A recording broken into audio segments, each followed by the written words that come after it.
She asked me not to move a book. That was the first thing she said to me. Not good evening, not who are you. Not the kind of thing a person says when a stranger walks into the room they are locked inside. Just please, don't move my book. I have marked my place. I said I wouldn't.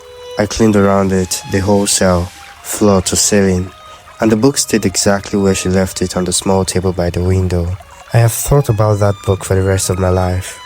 Whether she finished it, whether she went back to it that night after I left, whether a woman who was going to be executed at 9 o'clock the following morning could lose herself in a book for an hour and find some peace in it.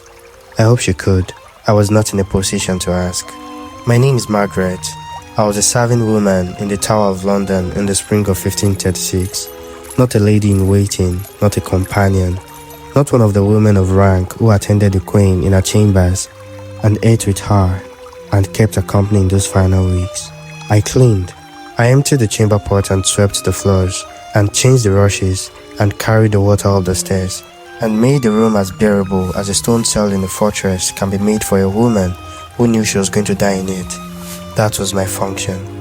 On the night of the 18th of May, 1536, the night before Anne Boleyn was executed on Tower Green, I was the last ordinary person to be alone with her.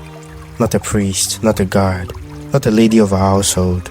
Me, with a broom and a bucket, and nowhere particular to look. I should tell you where the tower was. People imagine it now as a place of darkness, dungeons and torches and medieval cruelty dripping from the walls. And there was cruelty in it. I will not pretend otherwise.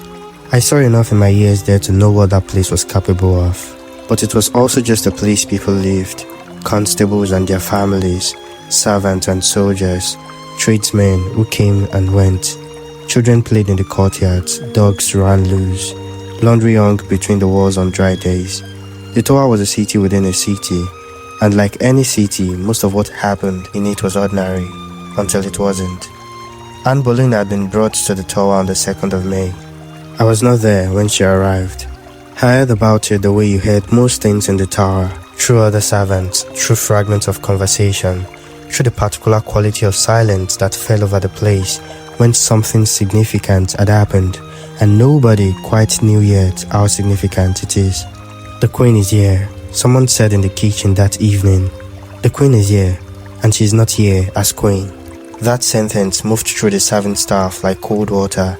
Anne Boleyn had been Queen of England for 3 years. She had been the reason, or one of the reasons, or the excuse, depending on who you asked, that England had broken with Rome. Henry had remade the entire religious architecture of the kingdom to be with her. And now, she was in a cell in the tower, accused of adultery with 5 men, including her own brother, and the outcome had been decided before the trial began, and everyone in the tower knew it, and nobody said so out loud. I was assigned to a cell in the 2nd week. The woman I replaced had asked to be moved. She didn't explain why. She didn't need to. Something you understand without explanation. The cell was in the Queen's lodgings, the same rooms Anne had stayed in before her coronation 3 years earlier, which was either an act of extraordinary cruelty on someone's part, or simply a matter of available space. I've never understood which. It was not a dungeon. I want to be clear about that because the word tower suggests something it wasn't. The rooms were stone, yes, and cold, yes, and the windows were narrow, and the view was the green where she would die. Which whether that was deliberate I cannot say, but there was furniture, a bed, a table, chairs. Our ladies were with her, some of them. It was a prison, but it was a prison that had been a palace once, and the ghost of that was still in it. The first time I came to clean, she was sitting by the window, just sitting, looking out at whatever she could see from that window. The grain, I imagine, the sky above the walls, the world continuing on the other side of the stone. She didn't acknowledge me when I came in, not rudely. She simply didn't turn around. I set down my things and began walking, and for perhaps 10 minutes there was no sound in the room except my sweeping and the distant noise of the tower going about its business outside. Then she said, without turning, "What is your name?" I told her. She said, "Are you frightened of me, Margaret?" I said, "No, my lady." She said, "You should look at me when you lie." I looked up.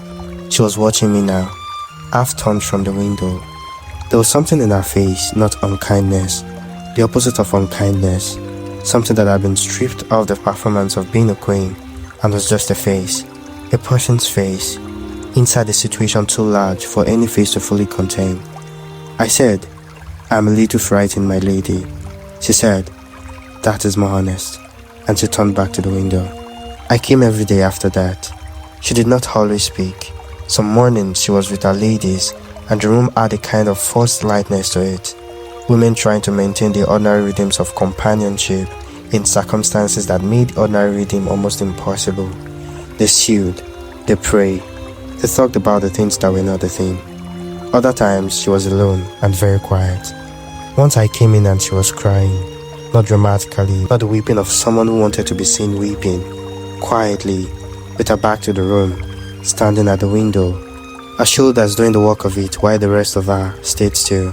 I cleaned the far end of the room first that day, gave her the distance. After a while she said, without turning, "You are very tactful for a serving woman." I said, "I have had practice, my lady." She made a sound that was almost a laugh. Almost. You want to know what she was like? Everyone wants to know what she was like. I can tell you what I saw from the other side of a broom across a stone wall, which is a specific and limited view of a person. I cannot tell you who Anne Boleyn was. I cannot tell you whether the charges against her were true. I had no way of knowing that, and I had enough sense not to speculate, then or now. What I can tell you is this: she was not broken. That is the first thing. 3 weeks in the cell waiting to die, and she was not broken. Frightened, yes. She would have been a fool not to be frightened, and she was not a fool. Sad, in a way that lived behind her eyes at all times, but not broken. She was sharp, sharply intelligent in the way that cut through the surface of things to the thing underneath. She asked questions that went exactly to the point. She had opinions on everything and shared them with a directness that you did not expect from a woman who had spent her life navigating a court that punished women for directness. Perhaps she has stopped caring about the navigation. Perhaps when you are going to die at 9 in the morning, you say what you actually think. I found that both terrible and, in some way I couldn't name, enviable. The trial was on the 15th of May. She was taken from the tower and brought back the same day, guilty on all counts, sentenced to death. The king, apparently gracious, had given her the choice between burning and beheading, and had arranged for a swordsman to be brought from Calais rather than the axe, as a further mercy. A mercy. I heard this in the kitchen, and I sat down and stared at the wall for a while. When I came to the cell the next morning, she was quieter than I had seen her. Not collapsed, not destroyed. Quieter in the way that a person gets when they have processed the unprocessable and come out the other side into a strange flat calm. She said, "They brought the swordsman from Calais. Did you hear that?" I said, "Yes, my lady." She said, "I have a little neck. It will be quick." She said it almost clinically, like she was assessing a practical problem. I did not know what to say to that. There was nothing to say to that. I cleaned the room. The night before, the 18th of May, I came later than usual. The execution had been postponed once already. Bureaucratic delays in the final preparations, which I cannot imagine what that does to a person. To prepare yourself for death, and then be told to wait a little longer, and then to prepare again. She was alone when I came in. The ladies had stepped out. The book was on the table by the window, a small book, bound in dark leather, which I had seen her reading on several occasions, but never close enough to know what it was. "Please don't move my book. I have marked my place." I said I wouldn't. I walked around the room in silence. She sat on the edge of the bed with her hands on her lap, and she watched me work.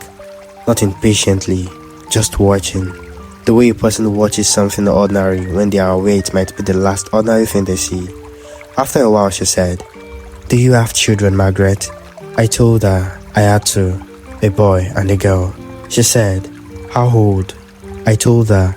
She said, "That is a good age." And then she was quiet again. Her daughter, Elizabeth, was 2 years old, being raised somewhere away from the court, stripped of her title, no longer a princess in the eyes of the law her father had rewritten to accommodate his need to be rid of her mother. 2 years old, too young to understand any of this, Too young to know. I kept cleaning. Before I left, she asked me to make sure the window was latched properly. The wind came in through it at night, she said, and found it difficult to sleep. I latched the window. She said, "Thank you, Margaret." I said, "Good night, my lady." I picked up my bucket and my broom and I walked to the door, and I stopped there for a moment with my hand on the frame. I don't know what I was waiting for. Another word, perhaps? Some final thing? A moment that felt equal to the weight of what it was. But she had already turned toward the book on the table. Finding our page, I left. She was executed the following morning at 9 o'clock on Tower Green. I was not there. Servants were not permitted to attend.